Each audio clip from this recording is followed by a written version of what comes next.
Alors, pour le match suivant, je reprends mon petit carnet. Nous allons accueillir sur l'îlot. Ah, dis-moi. Ah oui, ça va, ça va. Nous allons accueillir The Guardians of the Legacy. Donc la deuxième équipe anglophone. Je trouve ça super chouette. Face au tenant titre, les Uber Robotics, également de Bruxelles, du côté de Oudergem.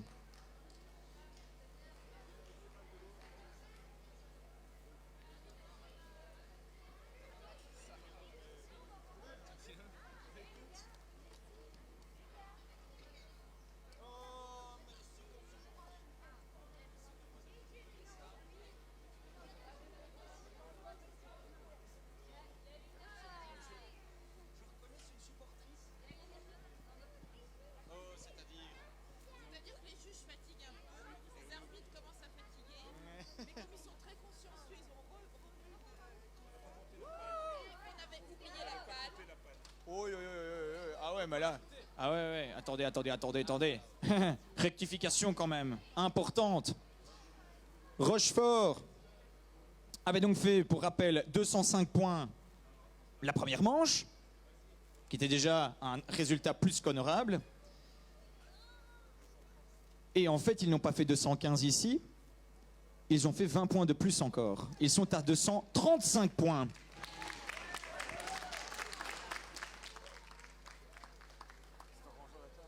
C'est en rangeant... Ben oui, parfois on s'en rend compte à la fin, mais c'est vrai qu'il y a tellement de détails, tellement de choses auxquelles il faut vraiment faire attention lorsqu'on est arbitre, que c'est vrai qu'une petite erreur est vite arrivée, mais voilà, on rectifie. On se doute bien que l'erreur est humaine et qu'il n'y avait absolument aucune mauvaise intention. Ils sont tous gentils. Ok.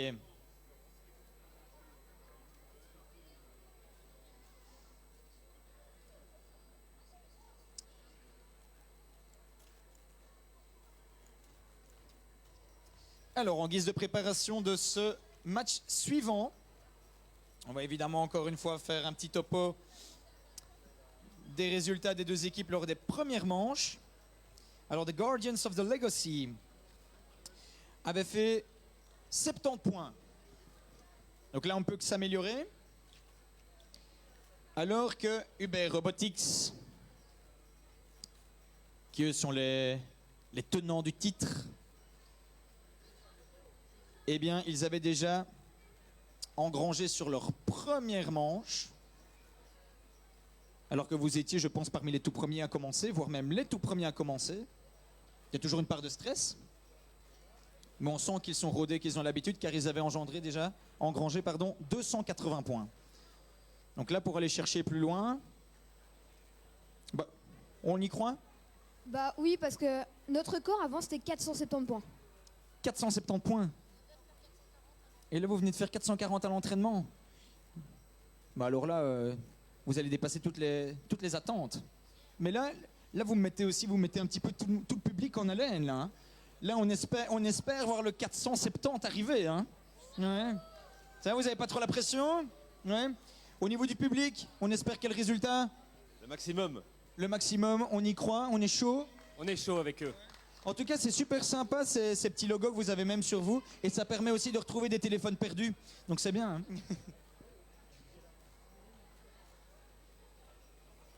Mais donc vous êtes des parents qui accompagnent, ouais, et vous les suivez un peu dans tout leur périple ici, parce que on a l'impression que c'est une équipe qui a déjà pas mal d'expérience, j'ai l'impression. C'est tout à fait ça. Ça fait la deuxième année qu'ils participent. Et c'est assez... Il faut bien les suivre. Ça, c'est ça. Ouais, mais donc ici, ils participent à Cinexpo. Est-ce qu'ils ont aussi d'autres compétitions, peut-être de préparation, avant de venir jusqu'ici? Non, ils se préparent à l'école. Ah oui. Donc juste à l'école, mais visiblement, d'après le monsieur William, c'est ça? Ouais, c'est ça. C'est assez intensif. Ils se voient régulièrement, presque toutes les semaines. Donc oui, on sent qu'il y a de la préparation et qu'ils sont rodés.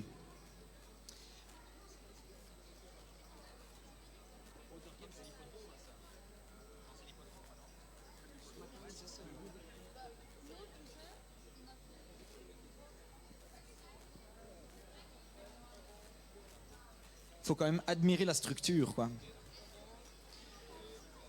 Ah oui, ils ont carrément vraiment élaboré toute une structure pour pouvoir aller déposer. Bon là, voilà, il n'y a pas trop de suspense ici. On sait, au vu de la structure, qu'ils vont essayer d'aller déposer une des ailes de l'éolienne sur le support bleu.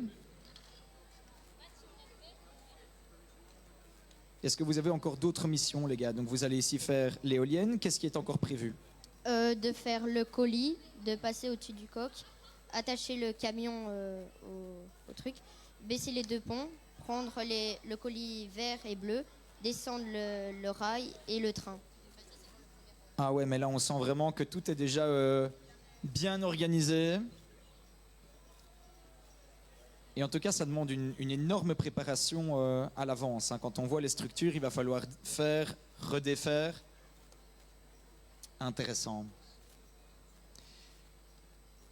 Et du côté des Guardians of the Legacy, how you doing so far? Ça va jusqu'à présent? Ouais? Ouais? Alors, c'est quoi le plan du match ici? Gagner. Gagner. Mais vous aviez commencé timidement, à 70 points.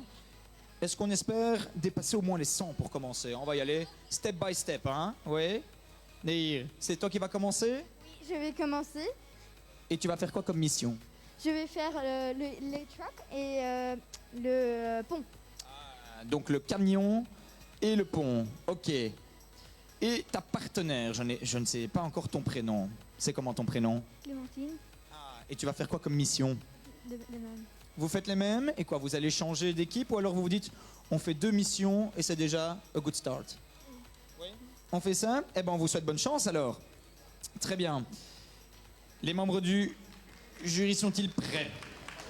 Les participants aussi? Oui? Eh bien alors, nous pouvons lancer le décompte. C'est parti. 5, 4, 3, 2, 1.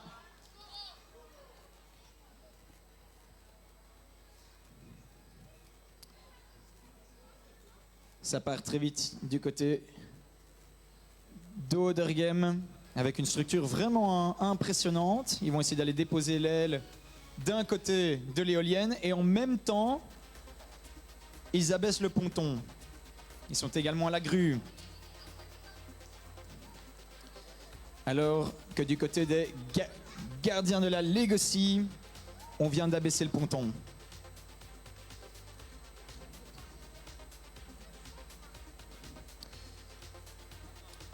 C'est assez intéressant de voir la composition et la structure du robot du côté de Uber Robotics. Parce qu'on voit qu'ils essaient vraiment à ce moment-là de combiner plusieurs missions en même temps sans perdre de temps. De façon simultanée, c'est vrai que ce n'est pas toujours évident. Ici, une mission en plus vient d'être accomplie avec le moteur thermique converti en moteur électrique.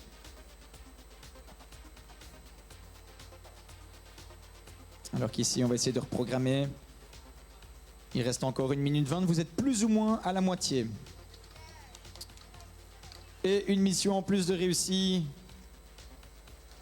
Pour les gardiens de la Legacy, ils ont en effet sorti le conteneur vide qu'ils peuvent alors manipuler et remplir. Changement d'équipe. Et là, on n'en fait qu'une bouchée du poulet. Il va falloir maintenant, je pense, du côté de Uber Robotics, aller placer une cargaison dans l'emplacement prévu à cet effet. Il reste un peu moins de 40 secondes.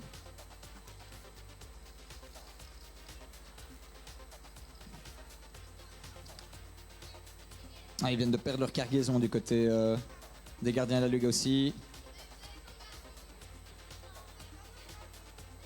Et c'est pas mal du tout, hein. Waouh. Ah, dommage pour Odergem qui est passé à un cheveu de la prévention en sécurité. Mais honnêtement, la combinaison des différentes missions vaut vraiment la peine. Et il reste 2, 1. Voilà, c'est terminé. Waouh. Moi, j'avoue être subjugué par par la structure que vous avez donnée à votre robot et que vous avez modifié en cours de route. Mais vous avez commencé d'abord avec un long dispositif pour aller déposer l'aile. Et puis alors, vous avez en même temps changé en cours de route. On voit même encore des traces un petit peu de votre robot sur le parcours. Comment vous avez élaboré tout ça à l'avance, les garçons? Ben, on a fait un coin, enfin, on lance le robot là, du coup, on fait tout ce qui est par là. Si on lance par là, on fait tout ce qui est par là. Et si on lance par là, ben, on fait plus ou moins ce qui est par là, quoi. Oui, mais donc c'est ça, vous avez vraiment fonctionné par zone et en se disant dans cette zone-là, il y a autant de missions. Qu'est-ce qu'on peut mettre sur la structure pour réaliser ces missions en même temps? Et donc c'est ça qui est vraiment intéressant comme stratégie adoptée. Est-ce que ça a marché? Oui. Oui, assez content du résultat? Ouais. Oui, on espère combien alors du coup? On avait parlé ici de 400, peut-être même 470, vous avez dit 440 à l'échauffement. On vise en tout cas le 400 quoi qu'il en soit? Allez, on espère. Ah, ils ont peut-être fait un petit peu moins? On a déjà une idée? Oui. 300 peut-être. Un petit 300? Bah écoutez, pour commencer, c'est déjà pas mal. Hein. Mais vous savez de toute façon maintenant ce qu'il y a à rectifier. Mais le côté vraiment... Ouais.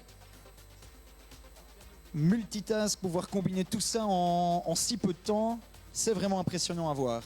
Alors qu'on va voir maintenant du côté des Guardians de la Legacy. Comment ça s'est passé alors, Nehir? Satisfaite de l'épreuve? Ben, je pense qu'on pourrait faire mieux. Et ben, au tout début, le robot a complètement, ça oui, c'est éteint. Et donc, en fait, en essayant de le tourner, j'ai rallumé, je l'ai bougé et ben ouais.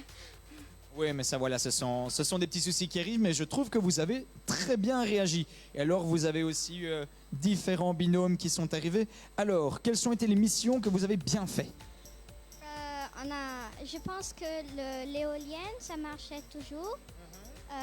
Et normalement, le pont aussi, il marche. Mais il n'a pas marché, celui-ci. Oui, là, ça n'a pas marché, mais vous aviez quand même regardé, vider ici, en tout cas, le container. Donc ça, c'est aussi une mission qui a été réalisée et bien accomplie. Non, bravo aussi. Bravo aux deux équipes, je pense qu'on peut les applaudir encore une fois. Hein.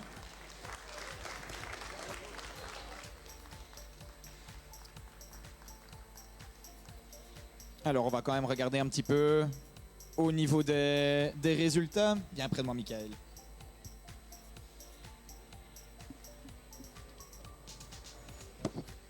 Petit débrief de la performance avec l'arbitre.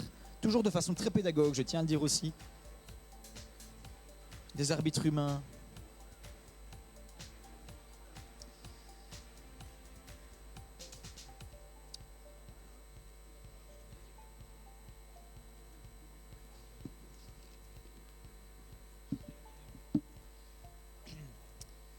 Ils peuvent déjà venir se préparer à l'île B. Ils vont faire la compétition ici, ils vont jouer le match en solo. Ça va être le Royal Lego de l'Athénée de Bouillon.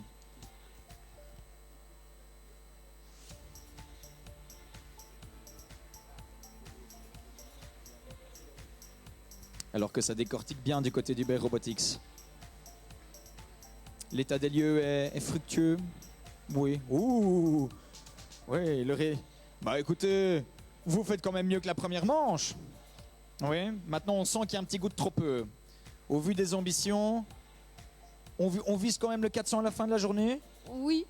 Oui, bah écoutez, s'ils ont fait preuve de persévérance en tout cas à l'entraînement, ça me pourrait payer lors du match 3, mais ils étaient donc à 280 points. On tient quand même à souligner qu'ils ont battu leur propre record, qu'ils sont donc toujours en tête de cette compétition pour le moment, avec maintenant 295 points. Donc on peut quand même applaudir Uber Robotics. Hein.